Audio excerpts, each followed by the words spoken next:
형제들의 이익을 수호해줌. 1889년 교회 증언 5권 480에서 490. 모든 교인들은 침례 서약으로 형제들의 이익을 수호해 주기로 엄숙히 서약하였다. 모든 사람은 그들 자신이 간직하고 있는 계획과 견해, 곧 자신들에게 건전해 보이는 계획과 견해에 집착하고자 하는 시험을 받을 것이다. 그러나 그들은 힘을 다하여 이 세상에 예수님의 나라를 건설하기 위하여 깨어 기도하고 노력해야 한다. 모든 그리스도인은 형제 자매들을 분열시키거나 그들의 관심을 현 시대의 사업에서 분리시키는 최소한의 영향이라도 미치는 온갖 가마력에서 벗어나기 위하여 힘이 자라는 대로 경계해야 할 것을 하나님께로부터 요구받고 있다. 그들은 자신의 영적 이익에 관심을 가질 뿐 아니라 그들과 관련된 사람들의 영혼에 대한 부담감도 나타내야 한다. 그리고 그들은 그리스도를 통하여 다른 교인들을 격려하려는 힘을 소유하고 있어야 한다. 그들의 말과 행동은 극기와 자아 희생과 다른 사람들에 대한 사랑을 실천하는 데 있어서 그리스도의 모본을 따르도록 다른 교인들을 지도하는 가마력을 미쳐야 한다. 만일 교회 안에 그리스도께서 우리에게 나타내신 사랑과 사심없는 박애심과 반대되는 영향을 미치는 자들이 있다면, 그리고 그들이 형제들에게서 떠나간다면, 성실한 사람들은 그런 경우들을 지혜롭게 취급하고 그들의 영혼을 위하여 활동하되 그들의 가마력이 다른 사람들에게 미치지 않고 그들의 불만과 거짓 소문에 의하여 교회가 그릇된 길로 이끌려가지 않도록 주의해야 한다. 어떤 사람들은 자만심으로 가득 차 있다. 그들이 옳다고 생각하는 사람은 조금밖에 안 된다. 그러나 그들은 다른 사람들의 모든 행동에 대하여 의심을 품고 결점을 찾아낸다. 이런 사람들이 교회의 이익을 위태롭게 하도록 허용되어서는 안 된다. 교회의 도덕적 기풍을 향상시키기 위하여 각 사람은 거룩하신 하나님 앞에서 실천하는 것처럼 성경의 원칙을 엄격히 실천함으로써 개인의 영적 개발을 도모하는 것이 자신의 의무임을 느껴야 한다. 모든 교인들은 개인적으로 하나님과 올바른 관계를 가져야 하고 진리를 통하여 성화되어야 한다는 것을 느껴야 한다. 그렇게 될 때 그는 다른 사람들에게 그리스도인의 품성을 나타내고 이기심 없는 본을 보여줄 수 있다. 모든 사람이 그렇게 될 것 같으면 교회는 영적으로 또한 하나님의 은총 안에서 자라나게 될 것이다. 우리는 마지막 때에 가까이 이르고 있다. 밖에서 오는 시련들이 많을 것이다. 그러나 그것들이 교회 안으로 들어오도록 허용되어서는 안 된다. 하나님의 백성이라고 공언하는 자들은 진리를 위하여 또한 그리스도를 위하여 자신을 부인해야 한다. 이는 우리가 다 반드시 그리스도의 심판대 앞에 드러나 각각 선악간에 그 몸으로 행한 것을 따라 받으려 함이라. 하나님을 진정으로 사랑하는 자는 누구나 그리스도의 정신과 그의 형제들에 대한 뜨거운 사랑을 가지게 될 것이다. 사람의 마음이 하나님과 교통을 이루면 이룰수록, 애정이 그리스도에게 집중되면 집중될수록 그는 이 세상에서 당하는 거칠고 고난스러운 일에 대하여 동요되지 않을 것이다. 예수 그리스도 안에서 장성한 남녀로 자라나는 자들은 성품이 그리스도와 점점 더 같아져서 불평하고 원망하는 기질에서 벗어나게 될 것이다. 그들은 결점을 찾아내는 자들이 되기를 싫어할 것이다. 깨어 기도할 때 우리는 모두 시험에 들지 않게 깨어 있어 기도하라는 구주의 명령에 특별히 유의해야 할 시대에 살고 있다. 모든 사람은 하나님께 진실하고 성실해야 하고 진리를 믿고 예수 그리스도를 아는 은혜와 지식에서 자라나야 한다는 것을 마음에 명심해야 한다. 구주께서는 나는 마음이 온유하고 겸손하니 나의 멍에를 메고 내게 배우라. 그러면 너희 마음이 쉼을 얻으리라고 초청하신다. 주님께서는 우리를 도우시고 우리를 강하게 하시고 우리를 축복하시기를 즐겨하신다. 그러나 우리는 우리의 품성 가운데 있는 불순물이 소멸되어 버리기까지 정화시키는 과정을 통과하지 않으면 안 된다. 모든 교인들은 소멸되기 위해서가 아니고 정결해지기 위하여 풀무불 속에 들어가야 할 것이다. 주님께서는 우리 가운데서 이미 역사하셨다. 그러나 사단 역시 광신을 일으키기 위하여 직접 개입했다. 그 외에도 피해야 할 다른 악들이 있다. 어떤 사람들은 하나님의 빛과 사랑에 대하여 그들이 일별한 것으로 만족함으로 성장을 중단하는 위험에 빠져 있다. 계속해서 깨어 기도하지 않는다. 이것이 여호와의 전이라 여호와의 전이라는 환호성이 일어나고 있는 바로 그때에 세속주의, 이기심, 허영 등의 시험이 닥쳐오고 암흑이 심령을 둘러싼다. 주님께서 친히 당신 자신의 뜻을 그 영혼들에게 전달할 필요가 있다. 우리의 빈약하고 세속적이고 옹졸한 생각과 계획 대신에 주님께서 언제나 하늘로 인도해 주시는 고상하고 넓고 원대한 그분 자신의 뜻과 사상을 우리에게 전달해 주실 것이라는 생각은 얼마나 놀라운 생각인가. 그대들의 위험은 표대를 향하여 그리스도 예수 안에서 하나님이 위에서 부르신 상을 위하여 쫓아가지 않는 데 있다. 주님께서 그대들에게 빛을 주셨는가? 그렇다면 그대들은 그 빛에 대하여 책임이 있다. 단순히 그 빛의 광선이 그대들에게 비치고 있을 동안뿐만 아니라 그 빛이 과거에 그대들에게 드러내준 모든 것에 대하여도 책임이 있다. 그대들은 날마다 그대들의 뜻을 하나님께 굴복시켜야 한다. 그대들은 빛 가운데서 행하고 더욱 많은 빛을 기대해야 한다. 왜냐하면 귀하신 구주에게서 나오는 빛은 도덕적 흑암 가운데서 더욱 밝게 빛나고 더욱 뚜렷한 빛을 발산하고 완전한 낮이 될 때까지 더욱 밝은 광선을 나타내야 하기 때문이다. 그대들의 교회에 있는 교인들은 매일 아침 저녁으로 새로운 만나를 모으고 있는가? 그대들은 하나님의 깨우쳐 주심을 구하고 있는가? 그렇지 않으면 그대들 자신을 영화롭게 할 수단을 고안하고 있는가?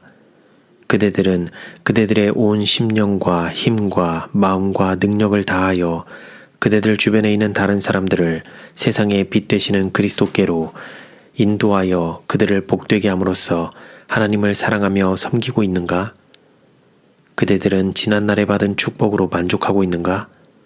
그렇지 않으면 그대들은 그리스도께서 걸어가신 것처럼 걸어가고 그분께서 일하신 것처럼 일하고 그대들의 말과 행동으로 그분을 세상에 드러내고 있는가?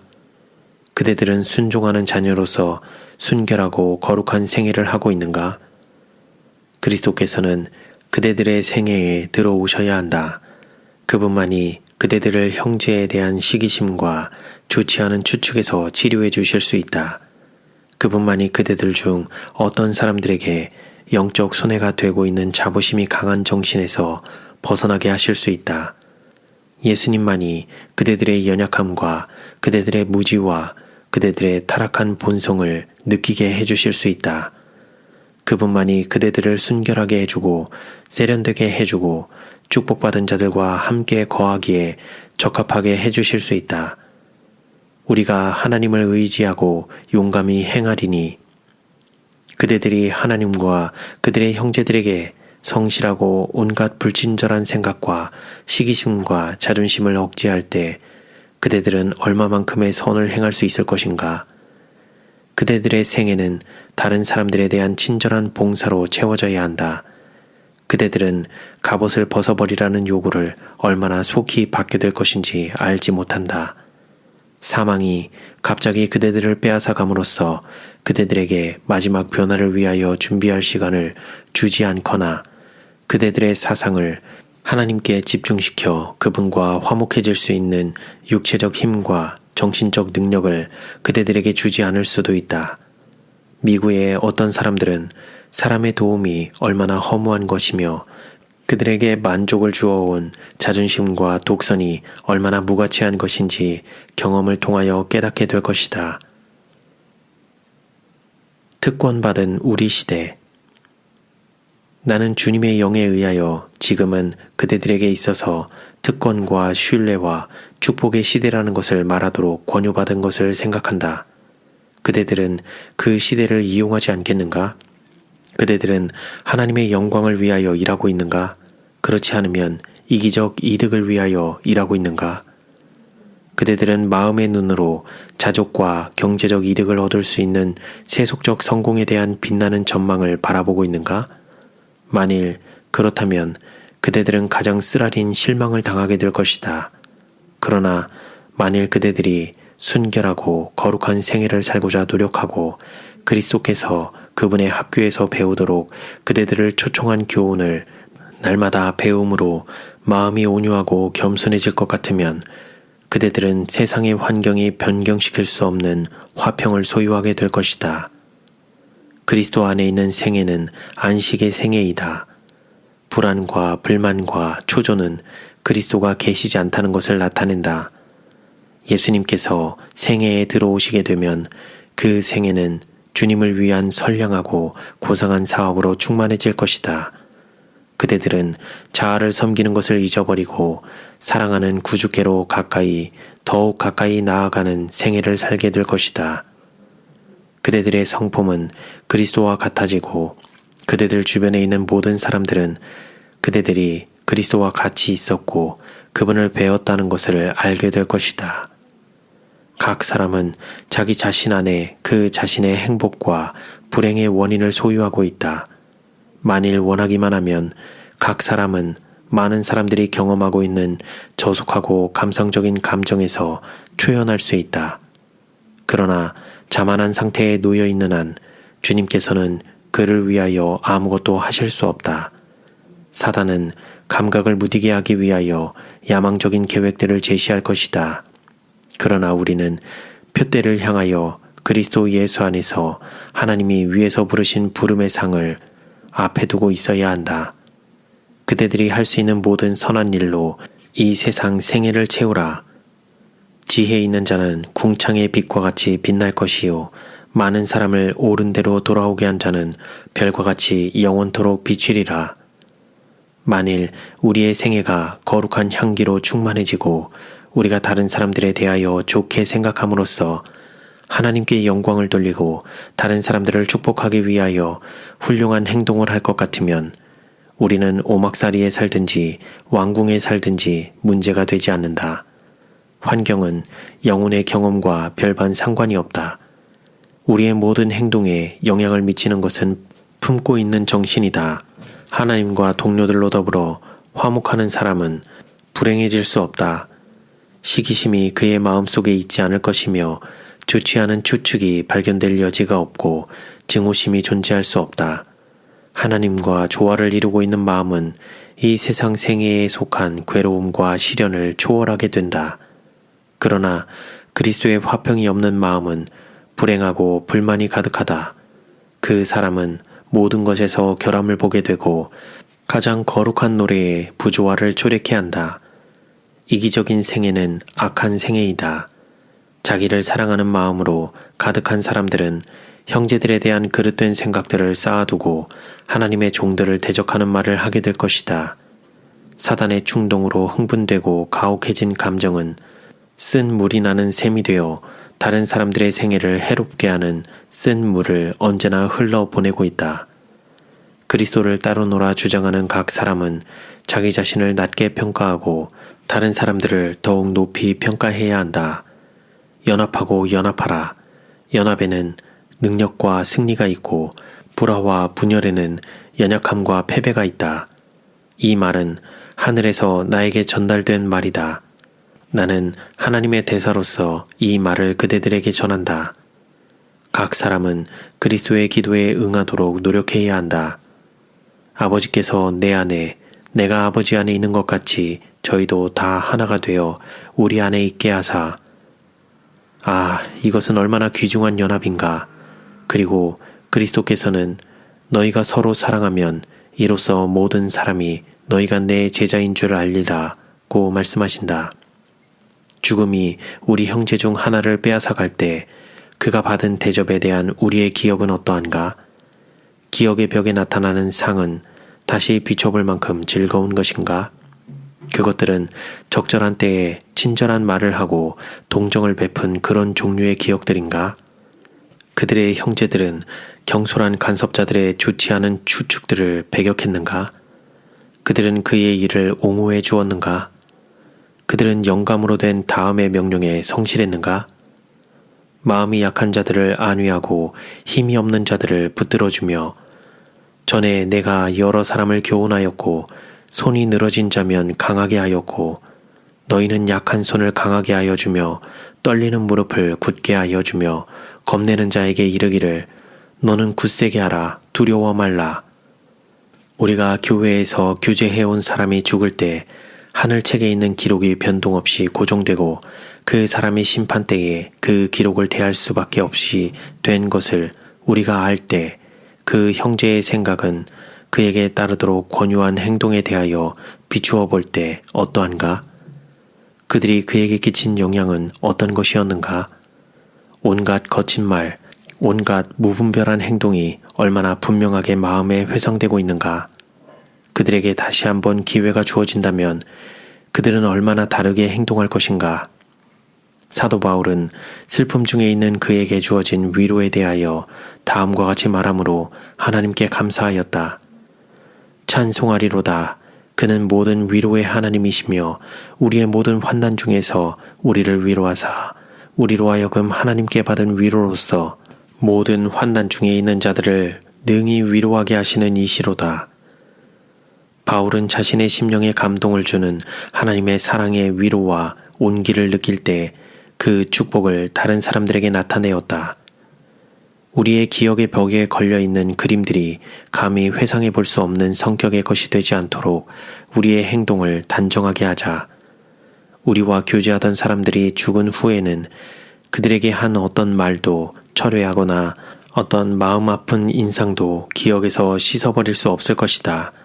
그러므로 우리는 입술로서 하나님의 마음을 상하지 않도록 우리의 처신에 주의해야 한다. 냉랭함과 불목은 모두 버리도록 하자. 하나님께서 우리를 자비롭게 취급하신 것을 생각하고 하나님 앞에서 마음을 부드럽게 하자. 하나님의 영께서 거룩한 불꽃처럼 마음 문 앞에 쌓여있는 쓰레기를 태워버리도록 허락해드리자. 그리고 예수님을 마음속에 모셔드리자. 그리하면 우리를 통하여 그분의 사랑이 부드러운 말과 생각과 행동이 되어 다른 사람들에게로 흘러갈 것이다.